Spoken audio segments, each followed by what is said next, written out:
This is Ryan Elliott for Boxing Social in association with Betfred. We're in Miami. I'm delighted to be joined by BJ Flores. BJ, thank you for taking the time to speak to us. How are you? I'm good. Fantastic. Just in Miami, enjoying the pre-fight festivities and ready for Thursday night. We'll come on to why you're here in a second. I just wanted to start with your boxing career, though. I just wondered if you could give us the latest. Obviously, you were supposed to face Otto Valen last year, fell through due to medical reasons very late on. How frustrating was that, and where are you at the minute with regards to your career? The commission did not accept my MRI with any metal in my head, and that's why I wasn't approved to fight Otto Wall on July 12th. So full 8-week camp, everything possible to make it a great fight, and wasn't able to do the fight based on a little small BB when I was 8 years old when I was shot in the head, in a backyard BB gun fight. So it was devastating, but we moved on now and everything's good. So with yourself now, obviously you mentioned you passed that and everything's moved on. Do you have any plans to get back in the ring in 2020? No plans right now to get back in the ring. Just working on training Jake, working with Shane Mosley and training Jake up in Big Bear, doing everything we got to do to make sure Jake's ready for the fight this Thursday, and that's my focus right now. Let's talk about that. That's obviously why you're here. That's why a lot of people are here. Jake Paul against Anise and Gabe, another one of these YouTuber fights. Obviously, you've been working with Jake and Shane Mosley there. Can you just talk to me first about how this link-up came about? Yeah, my good friend Armani is an advisor to Jake, and he brought me in and he said, look, I want to bring you on board and help you, bring you in to help Jake train for this fight. And I said, perfect. I originally came in as a sparring partner. Me and Jake sparred a couple of times, and they decided to make me a trainer instead of a sparring partner. We worked the mitts a couple times, and I was showing him some different things that would help him win the fight, techniques, spreading his punches up and down, going to the body more. And his advisor was like, look, we want to bring you on as an advisor and kind of help train Jake instead of sparring with him. So that's where we're at now. I think you said you've been with him about 7 weeks now. You've shared the ring with him, you've been advising him and helping him with training. What's impressed you about him? The kid has a tremendous work ethic. He's not just a YouTuber trying to box. He really completely put everything to the side. He's got the whole world at his fingertips, but he dedicated his entire life to this fight. So no Christmas, no New Year's, no birthday, nothing. He's put everything aside, and he wants to win this fight. He's shown the type of dedication and work ethic to me and Shane, and we decided we want to put a full effort into him because he's given us a full effort. So he's a tremendous athlete. I think everyone's going to be surprised on Thursday what he's able to do with Gibb, and I'm looking forward to the fight. I can't wait because I feel like he's going to really put on a great performance on Thursday.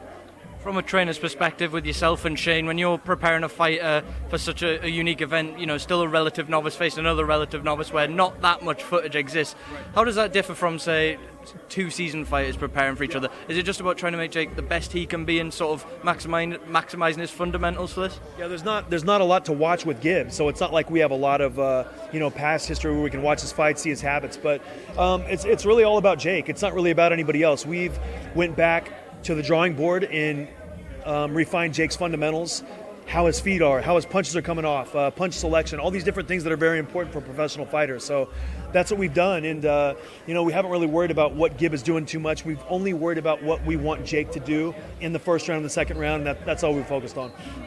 Obviously, he's been up there in Big Bear, a staple for a lot of fighters going through training camps over the years due to the high altitude, etc. Have you seen that sort of work ethic in there from him, and do you think that could play a big part with his endurance going into a fight like this? Obviously going the 6 rounds for the first time in a professional boxing ring. 100%. I feel like even if it's not so much physical, which I feel like it will be, but I feel like it's mental. In his mind, if he can do 6 rounds of sparring in Big Bear, he can do 9 or 10 rounds at sea level, and we've seen that. We've seen him he's been doing 5 to 6 rounds with multiple sparring partners rotating in, and then once we go down to sea level, he's able to do 8 to 10 rounds at a very high pace. So I'm excited for that. I don't think the fight goes more than 4 rounds, but if it does go more than that, he'll be prepared.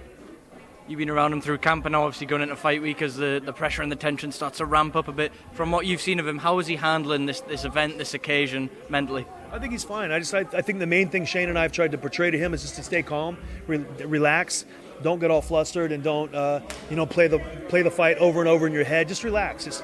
We're going to do everything we got to do training-wise and mentally to make sure when the fight comes you're going to be prepared. So don't worry about it. Stay calm, relax. But it's a very big moment. It's very hard to put all those emotions and all those feelings out of your head when it's your very first professional fight. a lot of stress. Now, obviously, it could get a bit emotional in there. We've seen the sort of back and forth over months and months, even before the fight was made, even today, in the face-offs, they're both the altercations, both having things to say. How important is it when he gets in there on Thursday, after all the training and everything you've put into him, that he keeps his composure, he doesn't get emotional? Yeah. It doesn't matter what's said. It doesn't matter. Once the bell rings, they're going to go out and fight. Everybody else is going to step off the ring canvas.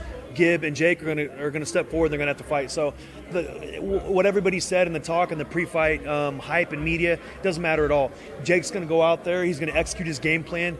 He's going to start touching Gib to the body, touching him to the head, and he's going to knock him out. And it's simple as that. Gib can do whatever he wants to try to do, whatever he's learned in the camp with in Vegas and the Mayweathers and all that. God bless him, but it's not going to matter.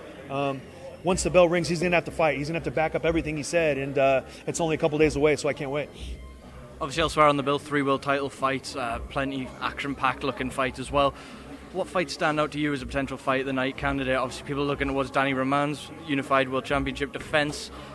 Elsewhere, we've got Demetrius Andrade in action as well. Farmer Diaz looks like a great fight. What stands out to you as a potential fight of the night candidate? I think I'm looking forward to Farmer Diaz. I think Diaz is a great prospect. Only one loss to Gary Russell, and he's fighting, a guy in Farmer who, has been beaten also, but he's been on quite the hot streak lately. He's a very difficult guy to hit. Not a big puncher, 6 knockouts and 31 wins. I mean, who's scared of this guy? But at the same time, if he beats you over 12 rounds, it's all that matters. So I think I'm looking forward to Jojo Diaz and Farmer. It's going to be a good fight. I think Andrade is a very special prospect at 160 pounds. I feel like he gives everybody problems, and I think he's going to, have his way with Keeler. I've never seen Keeler. I've never heard of him, but that doesn't mean he can't fight. So I've heard that he's a tough guy, and he comes forward, but I think that'll play right in Demetrius Andrade's hands. And the third fight, I'm not really too familiar with either guy, so I can't really comment on that. BJ, I'm not going to keep you for too much longer. I understand you've got dinner plans, so we'll try and rush through this. Just wanted to get your thoughts on the current heavyweight landscape. Obviously, next month we've got this huge heavyweight rematch coming up between Deontay Wilder and Tyson Fury. How do you see the rematch playing out in comparison to the first fight? I love it. Tyson Fury is one of my favorite fighters. We had him on NBC almost 5-6 years ago. He's been one of my favorites ever since. I love Tyson Fury. I love his heart. I love his determination.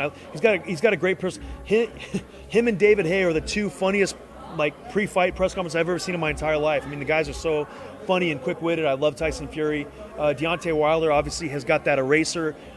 He's got the type of power that when he touches you, it evaporates. And I'm really excited, and I'm really glad that the first fight was declared a draw so they can do it again, because if it wasn't a draw, I don't think those two guys fight each other again. So it was a great fight. I'm going to be there in Vegas for the fight. I can't wait. And may the best man win. I hope Deontay Wilder wins, but at the same time, if Tyson Fury wins, I will congratulate him and say, hey, great job, because they're two of my favorite fighters. And, Anthony Joshua, people ask me about that too. And what an amazing performance he had against Andy Ruiz to come right back. No tune-up fight, nothing, goes right back in and beats the guy who just knocked him down 4 times. I mean, what a mental, what a strong individual Anthony Joshua is. He's always been one of my favorite fighters, but we can't put him in the mix with Fury and Wilder just yet, because I feel like, he was knocked out by Ruiz, and Wilder and Fury are both still undefeated. So I feel like that's the main fight, and then Joshua will get in there with whoever wins, and it'll still be good. But you got to put those two guys at number 1 right now.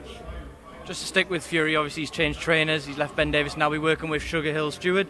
He came out of the press conference and said him and Sugar Hill are working on the big overhand right. He says he's looking for 1 right hand, and he's looking to win by knockout. Do you believe Tyson? I don't believe him, no, but I feel like Sugar Hill's going to do a good job with Tyson. I feel like he's very familiar with the type of fighter that Tyson is. I feel like if you look at what Emmanuel did with Lennox Lewis, what he did with Vladimir Klitschko, he's very, very good at getting those 6'7", 6'8" guys to box, to use their power, to use the uppercuts, use the right hand, use the left hooks. Vladimir Klitschko never shot a left hook until he started training with Emmanuel Stewart. And I feel like Sugar Hill's going to be able to bring a lot of those same types of things to Fury. I don't feel like Fury's going to become this power puncher all of a sudden, but I feel like he's going to get more out of himself, and I feel like it's going to be beneficial. So that could be a huge X factor in this fight. BJ, I'm going to let you go, but thank you very much for making the time for Boxing Social. Enjoy dinner. I'm sure we'll see you through fight week. Thanks, guys. Thank you.